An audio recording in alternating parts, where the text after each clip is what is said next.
à Sainte-Marthe, sur les hauteurs de Marseille, dans le 14e arrondissement. Je suis Rémi, je suis maraîcher, je cultive à peu près 40 légumes différents tout au long de l'année, sur 1,7 hectare. Tout est labellisé en bio, ça c'était un souhait de la métropole, imposé par la métropole via un bail environnemental. J'essaye de prendre soin du sol en apportant beaucoup de matière organique, en animant un peu la vie du sol. Et pour être productif, en fait, pour avoir de beaux légumes de qualité et qui ne consomment pas trop d'eau, puisque on vit quand même dans une région où il y a très peu d'eau et que c'est une problématique. Je cultive une partie sous serre et une partie en plein champ. La serre me permet de sortir des légumes un peu plus tôt dans l'année et surtout toute l'année, en fait, d'avoir des salades toute l'année. Voilà, j'essaye de conserver un peu toutes les haies, je conserve toutes les haies qu'il y a autour pour ma biodiversité locale qui m'aide en fait tous les jours dans ma production, que ce soit les auxiliaires de culture, pour favoriser la lutte biologique comme on dit. Moi concrètement, la métropole m'a aidé dans l'accès au foncier. En fait, c'est elle qui a lancé l'appel à projet pour mettre en culture ces terrains. Après, nous, le maraîchage, on n'est pas soumis au...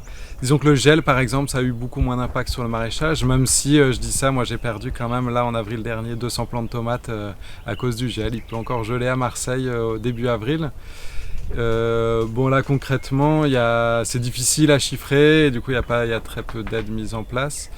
Non, bon, c'est pour tous les circuits de commercialisation, je pense que la métropole a encore à faire. Elle parlait, Madame la Présidente, tout à l'heure de mettre en place des halles de producteurs, des marchés, des magasins de producteurs.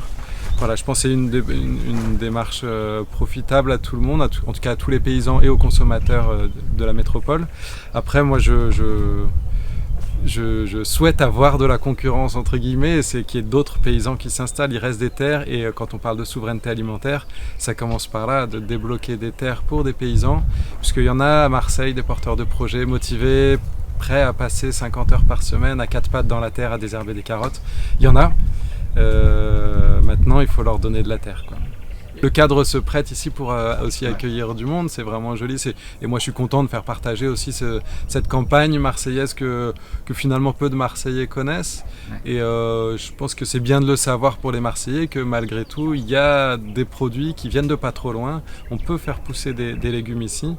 Et j'espère qu'on continuera longtemps et qu'il y en aura d'autres, qu'on continuera à en produire encore en plus grande quantité, quoi.